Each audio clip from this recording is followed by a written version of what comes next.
Okay, last section, a couple of definitions, a couple of things to think about. First one is full employment. When we hear the word full, we're probably thinking 100%, but it's not 100%. This is the textbook definition, but it's when the economy is at its full potential, how much unemployment do we have? And the answer is not zero. It is actually a number, and I know this sounds a little weird, and we should probably explain it a little bit. So full employment occurs when we only have the natural rate of unemployment. And we'll talk about what that means. But full employment means we still have some unemployment. And I think that's the most important thing to remember. Full employment means that we have no cyclical unemployment. If you remember the different types of unemployment, we have frictional, structural, cyclical, and seasonal. But there's no cyclical unemployment when we're fully employed in the economy. Another way to say this, again, is we're at the natural rate of unemployment. Natural, it's an economic construct. Is there really a natural rate? Not so much, but economists think it's natural because they think we'll always have frictional unemployment. Again, this is unemployment where people are dissatisfied with their present position. They want something a little bit better, more comfortable, more suitable for themselves. And it also includes structural unemployment, which is the ebbs and flows of the economy, the growth and death of industries, what we think is inevitable and constant about the economy. The economy is always growing and changing. So we have something about human nature. People always probably want a better situation for themselves. And then something that we believe is natural about the economy. The economy is always growing and changing. So that's why they call this the natural rate of unemployment. We will always have these two things. So in the US, it is assumed, and again, this is an assumption, it's assumed that the natural rate of unemployment, the total number of frictional and structurally unemployed people is always going to be around 4 to 5%. So if our economy is fully employed, the actual percentage of people employed would be 100 minus 4 or 5%. So let's say it's 5%. 100 minus 5%. At full employment, in actuality, approximately 95% of people are employed, not 100%. So it's important to recognize that full employment does not mean 100%.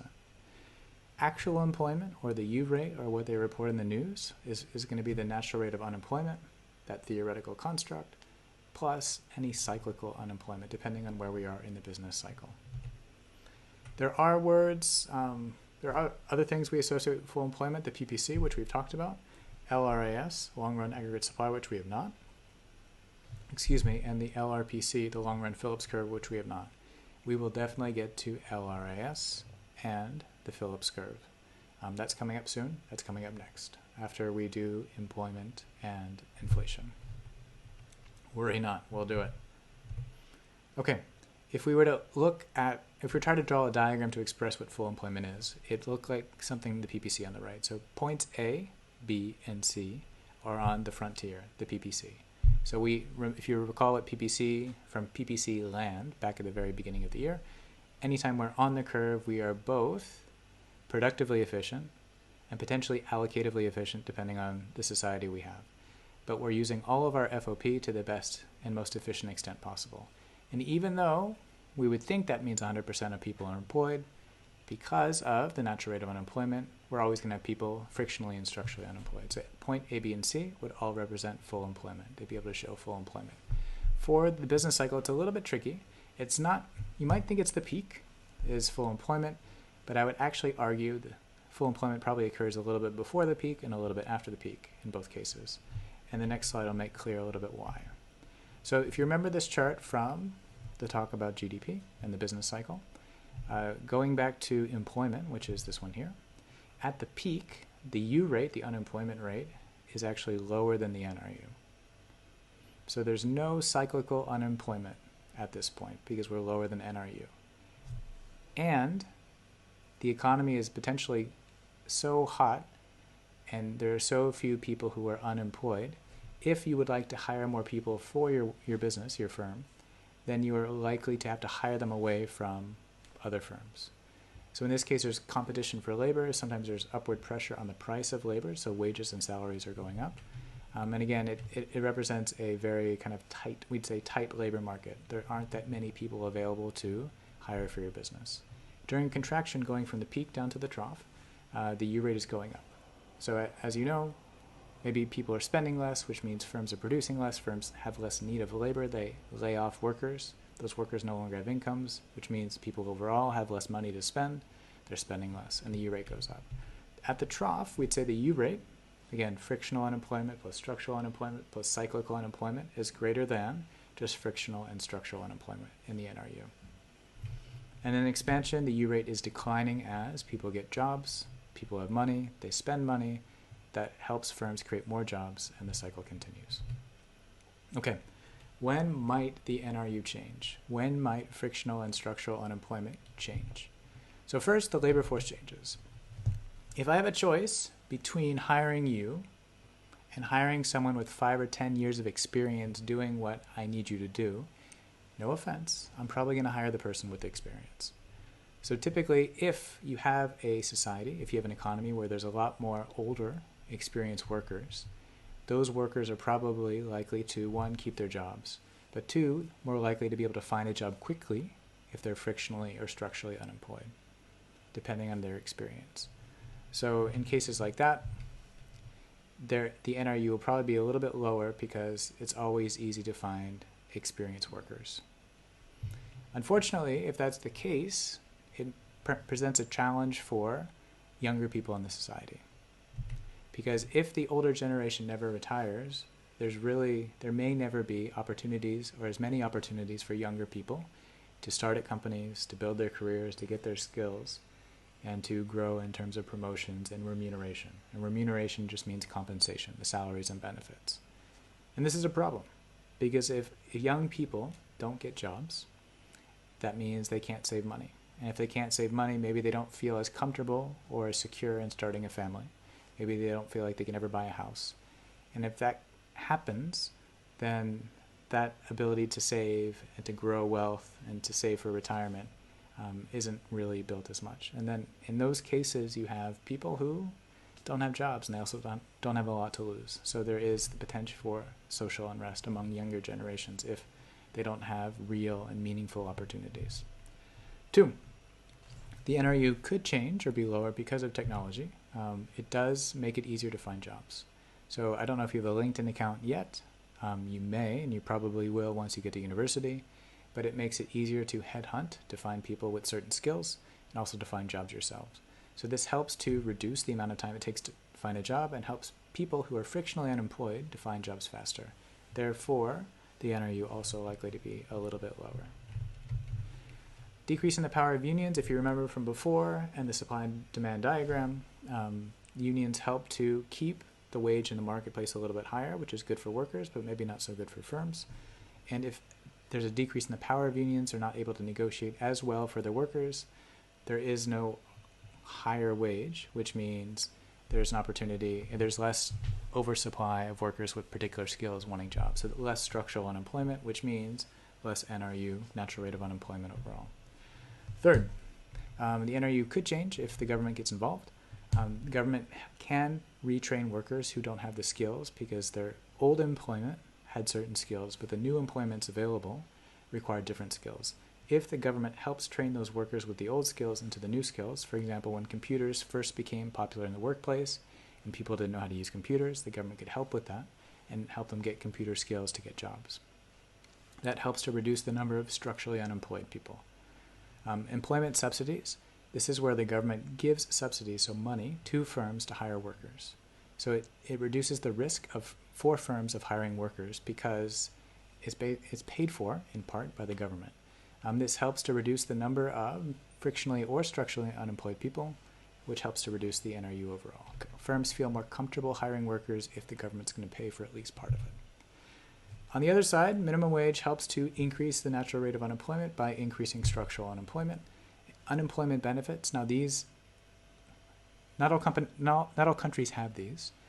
In the US, unemployment benefits are available for, I believe, 26 weeks, so half a year. And they provide income to people who are unemployed. But you need to demonstrate you're unemployed. You need to prove you're unemployed and remain unemployed. Otherwise, you don't qualify for this. So this has the effect of changing the incentive and encouraging some people to maybe stay unemployed a little bit longer and not look as hard for a job as they might otherwise look. So that in that case, it might help to increase the number of people who are frictionally unemployed, increase the NRU overall.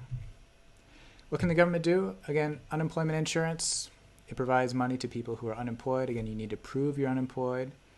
It's good for people who are unemployed to still have money to spend, both from a quality of life, but an overall economy. If people who are unemployed don't have money to spend, overall spending in the economy goes down, and that's not great for the economy. It may contribute to a longer period of cyclical unemployment or the contraction. Retraining, again, government, if they retrain people, they can help to reduce structural unemployment. And information, this is a coordination function.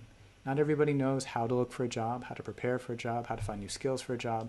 If the government can provide some of this, either on the internet or with job centers in local communities, they are both likely to help workers find jobs more quickly, which reduces frictional unemployment.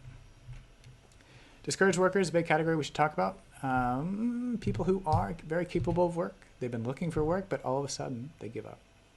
And it could be that they sent out hundreds of resumes and got no replies. It could be that they've been interviewing for months and they haven't got an offer. It could be that no one's replied to their emails at all. We don't know.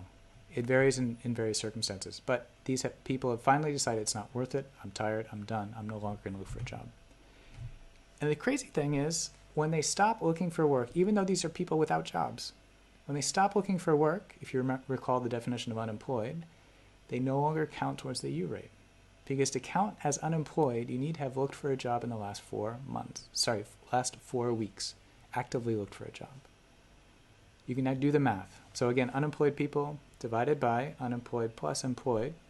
If you reduce the numerator by 1 and the denominator by 1, it still results in a lower U rate, which honestly is crazy because from the government's perspective, it looks like things have improved, at least the number that's reported in the news. But in reality, there's actually more people out of work. And these people